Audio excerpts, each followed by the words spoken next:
Today's February 8th, 2021, and today we discuss the Uighur concentration camps in China.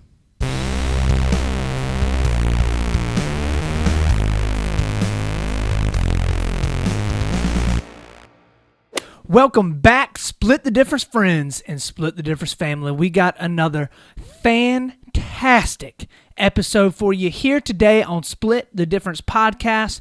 I will honestly say I think this is the best one that we have done so far, but it's not because this is going to be easy, okay? As you guys heard in the intro, today we are going to be talking about an incredibly difficult topic.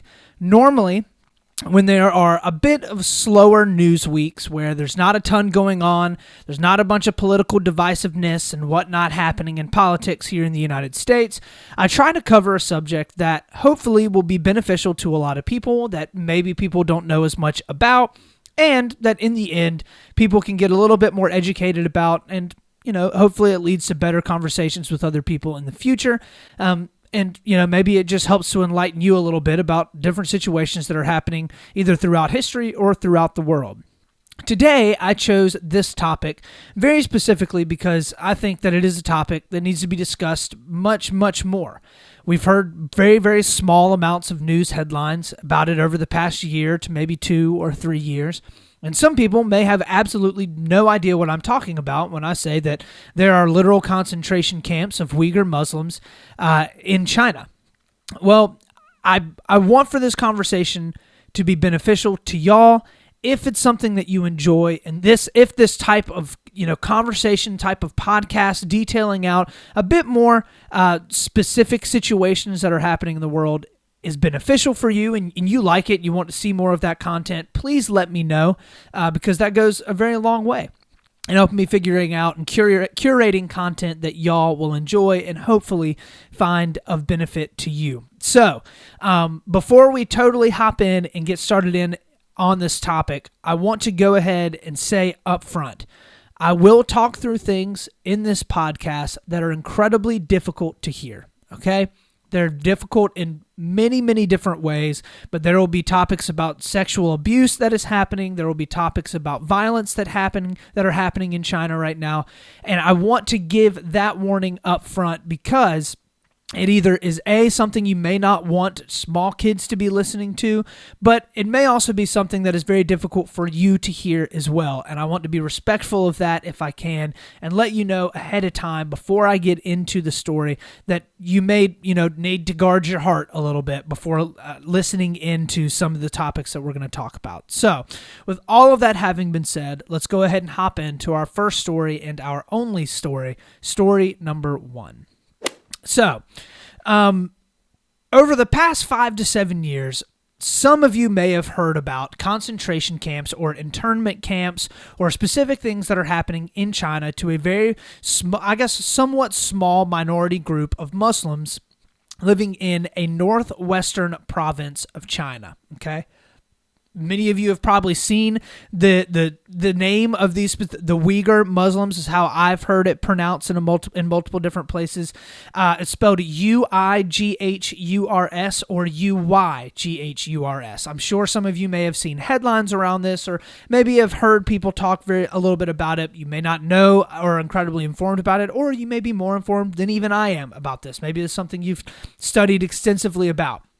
But there is an incredible human rights violation happening right now across the sea from us in China to a minority group of Muslims that is atrocious and horrendous, to say the least. Okay, so who are the Uighurs? Okay. They are a Muslim ethnic group that primarily live in the northwestern Xinjiang province of China, okay? They're about 10 to 11 million people that would be ethnically Uighur, and they've lived there for, hundreds if not thousands of years at this point, and primarily are workers in agriculture, small trade, crafts and whatnot. And they, I think for the most part, identify primarily with more Western Asian cultures. So there's Uyghurs in Kazakhstan, Uzbekistan, and Kyrgyzstan as well.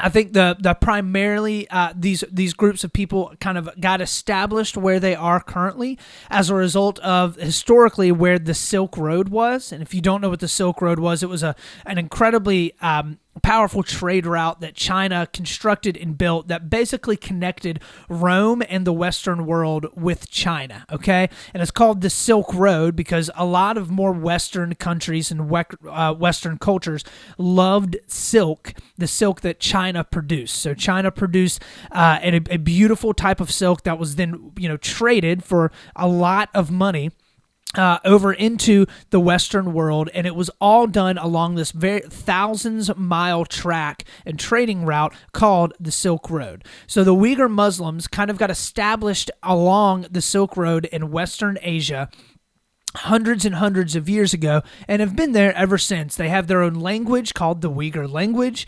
They have their own clothes, their own style, they're an entirety of their own culture and ethnic group, and have established themselves in this region and have obviously been there for a while. So they, for a little while, actually kind of had their own country, their own group of people established in that northwestern territory of China. But in 1949, China annexed it and took control of it, and is subsequently had control over that region for the last 60 to 70 years or so. Okay.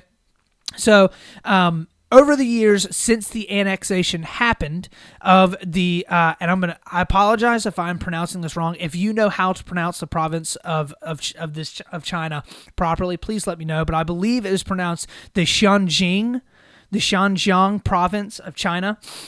But since their annexation of that province, China has increasingly become more and more hostile towards the Uighur people, okay?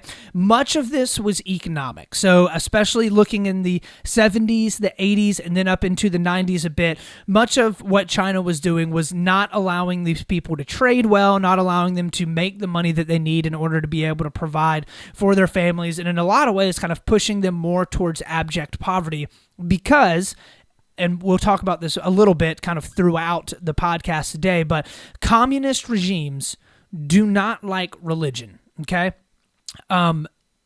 Organized and moral religion, in a lot of ways, is very, very much against what communist regimes want, okay?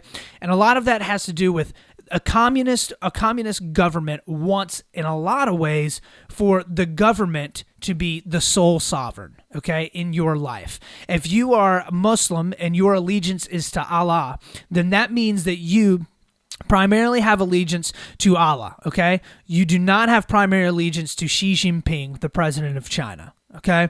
You are primarily going to be focusing on what you can do to better your community, specifically within your religious confines, and not what is going to be best for the country overall, which is a huge push against kind of like the Marxist China communist, the Marxist communist like a manifesto and deal that has been pushed out through communism and is slowly but surely accumulated power in a variety of different countries over the past 100 years or so. So, in the early 90s and early 2000s, there were several protests against the Chinese government, which were very, very quickly tamped out, primarily around groups that are wanting and begging for equal economic opportunity. Okay. Recently, though, there have been, of course, a lot more eerie and awful things that have happening, mainly due to Uighur separatists that have risen up and tried to basically form their own group that could separate themselves from the control of the communist regime in China, okay? Specifically, a Uighur separatist attack that was carried out in 2014 has been viewed as the tipping point, okay? So in 2014, there was a large attack basically that happened in that northwestern province where the Uyghurs live by a group of Uyghur separatists with the main goal of basically trying to differentiate themselves and pull themselves away from the power and control of the communist government. So when that happened, the president, Xi Jinping of China, started to order the creation of and widespread detention of Uyghurs internment or concentration camps. China has slowly but surely been adding more and more surveillance throughout the entirety of the province and has also begun to document and carefully watch all of the people that live there.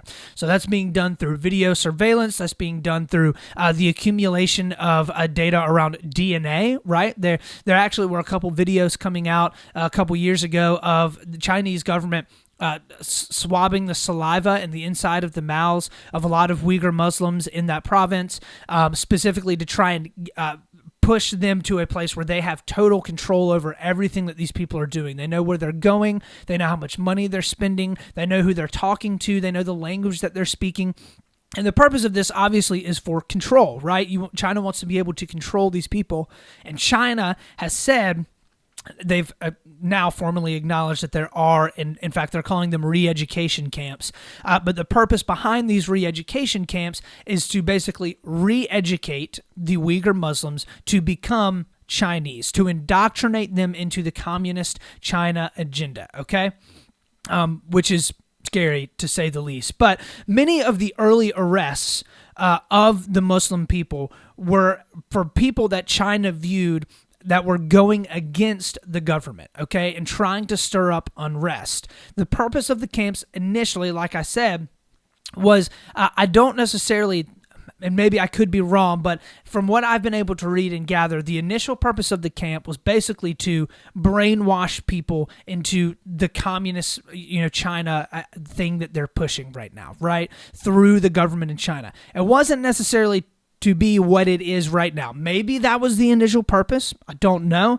But the initial purpose, I think, was to try and control as many people as they possibly could, okay? And it was to strip them of their ethnicity, okay? So China was initially bringing these people in. They weren't allowed to speak their native language. They weren't allowed to wear their native clothes. They weren't allowed to eat the food that they wanted to eat or cook their own food. It was primarily so they could bring them in, strip them of anything that would make them different from anyone else in China, and then force them to watch a gigantic amount of propaganda programs created by and curated by the Chinese government. So, now that we know a little bit of the history, a little bit of the background of what's happening there, let's take a quick look in at some reporting that was done by MSNBC, or by NBC, I'm sorry. That this was actually done over a year ago, which we'll talk a little bit about, but giving a bit of a look inside of the Chinese Muslim detention camps.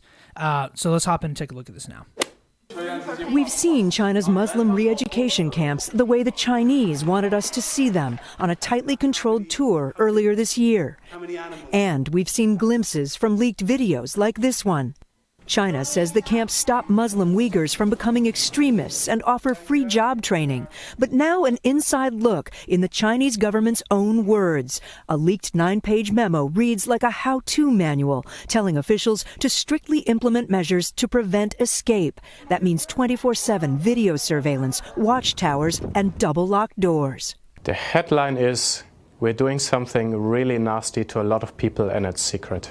Adrian Zenz is a German researcher who's considered an authority on China's detention of ethnic minorities. Did someone take a huge risk in leaking these documents? In Xinjiang, people have been sentenced to death for much less. Zenz estimates up to 1.8 million Uyghurs and other Muslim minorities have been sent to the camps since 2017. That is a stunning number of people. 1.8 million people in camps. Well, it's probably the largest internment of an ethnic or religious minority since the Holocaust. All right, so we'll stop it there. So all of that reporting that you just watched, that you just listened to, was done well over a year ago, so in November of 2019, okay?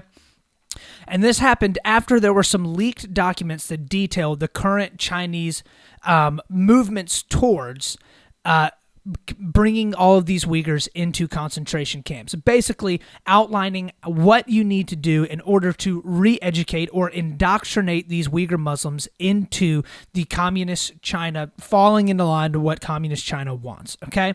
Since then, honestly, there has not been a ton of reporting about this. What it has appeared to me like is that you will have something kind of large that happens. There will be some reporting on it. It will obviously tug at people's heartstrings, and then within the next day or 2 days or 1 week, the news cycle completely resets, right? The story's not talked about very much anymore, and things just kind of move on, okay?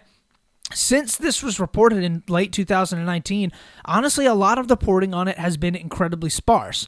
The only source that I can find that actually has done a pretty extensive amount of investigative journalism into this is actually BBC.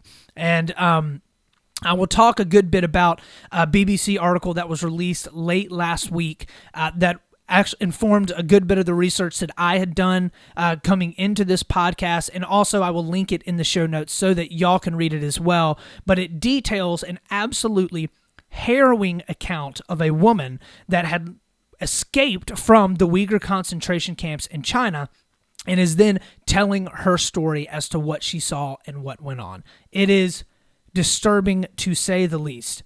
But because of the incredibly secure control that the Chinese government has on information that leaves its country, and especially the Xinjiang province, that where the Uyghurs are being held in camps, it's extremely difficult to get information about it. Obviously, China is not owning up to any human rights abuses at all, but that's also just standard operating procedure for China, right? Like we've seen over and over and over again within the past couple of years, the incredible lengths that the Chinese government is willing to go to in order to be able to cover up human rights abuses, to be able to cover up lies, to cover up the coronavirus and stuff that has happened there over the past year. The Chinese government obviously is in total and absolute control over everything that comes into the country and everything that goes out of the country. They have their thumb on absolutely everything. So it's difficult to get credible information about it.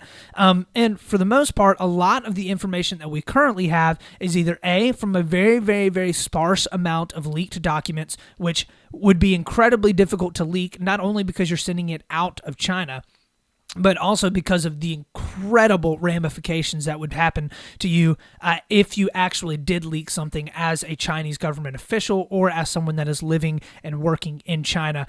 You heard in that NBC report that there have been people, in referring to those specifically leaked documents detailing how to take care of Uyghur Muslims in the concentration camps, the guy said there have been people that have been killed or have been, horrible things have happened to them for much, much less than leaking those documents, right? So the Chinese government is a totalitarian dictatorship, communist dictatorship, right?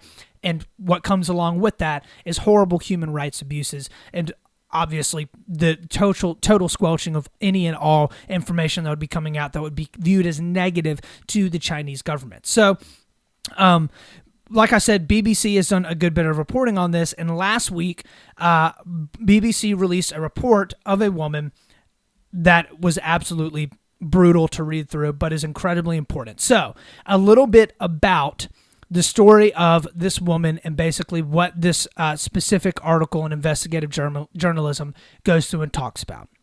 So, the concentration camps specifically are absolutely horrendous, right? Exactly what you would expect from an internment camp or a concentration camp to be able to abuse, neglect, and totally ruin an entirety of a minority group of people. Okay, the details on it are awful. All right, she details systematic rape, beatings, torture, abuse, stripping them of their clothing, of their dignity, humiliating them in all kinds of horrible fashions. She talks, and I think the most awful part about all of it is how it is widely known in and around the Uighur, the province of Xinjiang, where a lot of these people are living, that this is going on, okay? So I think the most startling thing that she said, and this was actually backed up, this claim was substantiated by multiple other accounts of people that have escaped from Uighur concentration camps and told their story a bit as well, but they actually have a system set up where Chinese businessmen and government officials can come in and pay the Chinese government or pay the concentration camp money in order to be able to walk in, pick a woman of their choice that are held in detention there at the camp. these women will be brought in, stripped completely naked, handcuffed, and then, of course, raped. Absolutely horrendous, okay? And this BBC story details a lot of it. They walk through kind of what happened, the accounts of these women that saw things like this happen, of course, happened to them as well. The women are incredibly brave to be able to come out and even talk about it at all. But this claim, like I said, has been substantiated, right? So we know from multiple witnesses that have left concentration camps that are, forced upon these Uyghur Muslims there in China, that this is happening, okay? And it's happening at a mass scale. Right now, there are estimates between 1 and 2 million people that are put in these camps. And that was as of about 6 months to a year ago. Okay, they are building more. We know that they are building more of these concentration camps just about every day. Okay, and they're bringing more and more of these people in, and of course, forcing them into forced labor. Horrible, horrible stuff. Okay, there have also been substantiated claims and evidence of systemic castration of Muslim men and sterilization of the Uyghur Muslim women. So many of the women that are brought in are stripped completely of, all of their jewelry, all of their clothes, everything that would be able to differentiate them at all, for them to be ethnically Uyghur Muslim. And after they've been there for a little while, they actually are sterilized, okay? The purpose of this, obviously, is to keep the population of the minority group under control. What China has said formally over and over again is that the Uyghur Muslims are working as a separatist group in order to attack and put down China and the Chinese government over and over again, okay? So China is basically saying that these people are actively hurting and attacking Chinese people, and as a result, all of these measures have to be taken in order to be able to stop them from doing that. Now, China has never admitted to any human rights violations or abuses, has never admitted to the forced sterilization or castration of people. They have never admitted to horrible rapes or the awful things that are detailed by accounts of people that have left. They are, however, only saying that they agree that things had to be done for these Uyghur Muslims because they were incredibly violent and they were doing terrible things to Chinese people. So, obviously, all of this is absolutely horrible, horrendous stuff, right? Absolutely terrible, okay? So the question is, why is there nothing being done about it currently? And why is this not in the news more? Why is this only just a sparse or random news story that happens once every couple of months and then it's kind of swept under the rug and we just move on? What is terrifying to me most about a lot of this is how eerily similar this is to what was happening in Germany in the early 1930s, okay? When Hitler assumed power of the Nazi Party in the early 1930s, around 33, he immediately started to build and put people into concentration camps, okay? The reasons behind these camps were for the same reason that the Chinese people have built these camps and started throwing Uyghur Muslims into it. At the time, the original camps that Hitler created weren't specifically just geared towards Jews, okay? They were basically established to be able to weed out and control people that went against the narrative that the government was trying to push, okay?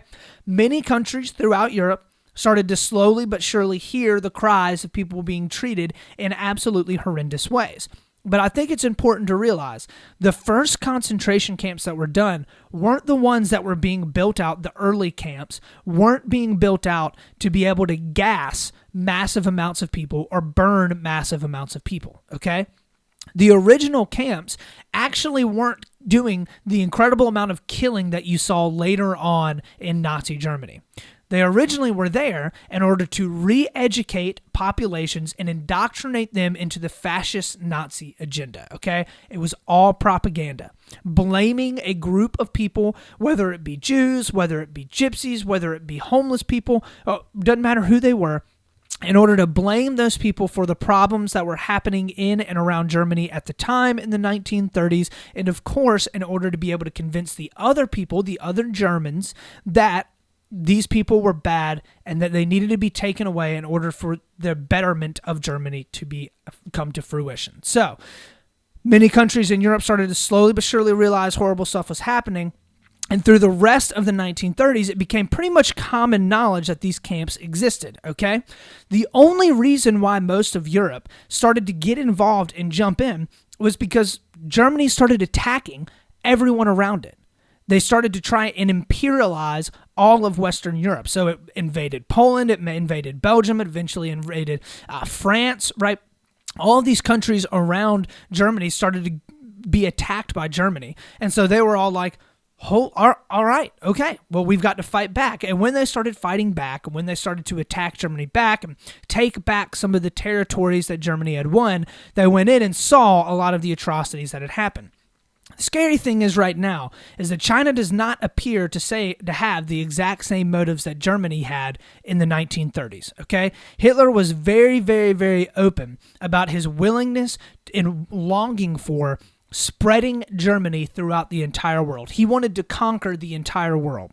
Xi Jinping, as far as we know, may want to do that, but he hasn't been incredibly vocal about that, right? In the same way that Hitler was, okay? So as far as we know right now, Xi Jinping in China is just kind of coasting. He's building up power. He's accumulating wealth. He's accumulating a larger military, better military investments, and advancements, but he has not started taking over other provinces in and around China right now, okay?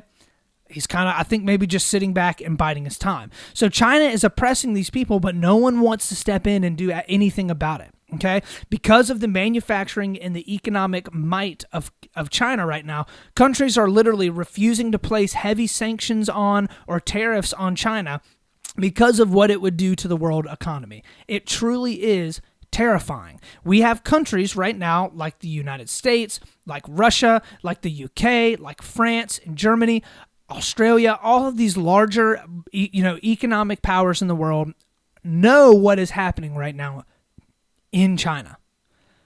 But they haven't taken major steps in order to be able to hold China accountable for it. And I get it. A lot of this is incredibly difficult foreign policy. A lot of this is stuff that would absolutely wreck the world economy, because if you're going to step in and you're going to hold China accountable for all of the atrocities that have happened to the Uighur Muslims, especially over the past 10 years, then that's going to result in a direct confrontation with China, okay? China is obviously going to try and cover it up. They are obviously going to deny that they have done anything wrong. And in order to be able to get in and actually get the pictures and see what's happening, you've got to be in China. And China is not going to let that happen unless there's some kind of incredible treaty that is done, okay? So I strongly encourage all of you to read more about this, to learn more about this. I'm sorry if I didn't do an incredible job of trying to cover all of the details in and around this story. I think this is more hopefully a way to be able to spur you on to do your own research as well, and hopefully become more informed about an incredible human rights abuse that is happening right under the noses of the vast majority of the countries in the world, okay? I know that this is just the tip of the iceberg to it, but please read more into it. Please read some stories about it. Like I said, I will be linking the article to the BBC, or placing a link for the BBC article that was done last week that you can read. It is very, very difficult to read, like I said, but I think that it is worth it, and it gives an incredible amount of detail to what is going on in those concentration camps. So, like I've said in the past, our goal on this podcast is to be well-informed, to do our best to look at the hypocrisy, the good, and the bad on both sides of the aisle, and to try and find a common ground for all of us to stand on, to be able to reach across the aisle and to be able to be, educated about incredibly important political things that are happening right now in the United States and the world. I think that it is very, very safe to say that all of us, whether we are on the left or the right side of the aisle, can stand on firm footing in the middle and agree that this is an absolutely horrible human rights abuse that is happening right now in China.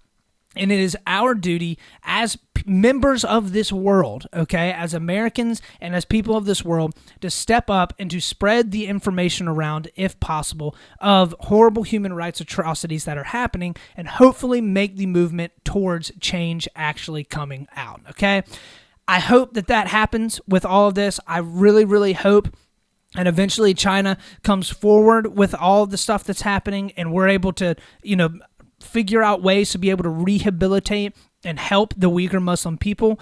But I don't see that happening anytime soon unless people start to actively talk about it more. So, with all of that having been said, that is the end of our only story of the day. Let's go ahead and hop in, as promised, to one Black History Month fact that you may not know. So, interesting Black History fact, because it is Black History Month, okay, is actually about Claudette Colvin. You may or may not have heard of her, but she actually was Rosa Parks before Rosa Parks did what Rosa Parks did, okay? So, Claudette Colvin, when she was 15 years old in 1955, was one of the first women to sit, colored women, to sit on a bus and not move when the bus driver told her to move, okay? She was, of course, subsequently pulled off the bus. She was arrested at 15 years old and went on to participate in a court case that would actually help to overturn the segregation of buses in Montgomery, Alabama. Really, really interesting, though, because it happened about 9 months before Rosa Parks sat on the bus and refused to move as well. The NAACP specifically chose Rosa Parks to be kind of the spokesperson for this movement because she was, well educated, she was smart, she was middle class, and they knew that if they had her step up and actually do it, that it would be able to get much more national attention as opposed to a 15-year-old girl doing it. However, Claudette Colvin did it first. Super interesting stuff. I thought that was awesome. So, with all of that having been said, that is the end of our show today. I'm sorry that our show was a little bit more difficult, but I felt like it was a topic that needed to be discussed and talked about. And I hope that all of you enjoyed the topic and at least enjoyed having the conversation about it. As always, y'all, please look me up on Instagram at Split the Difference Podcast. I'm on Facebook at Split the Difference, YouTube at Split the Difference, and of course my website at splitthedifference.com with one T. Go look me up there, drop me a like, a subscribe, a 5-star review. All of that stuff helps so much. And of course, it helps me to know what all the content that you guys enjoy and that you guys like.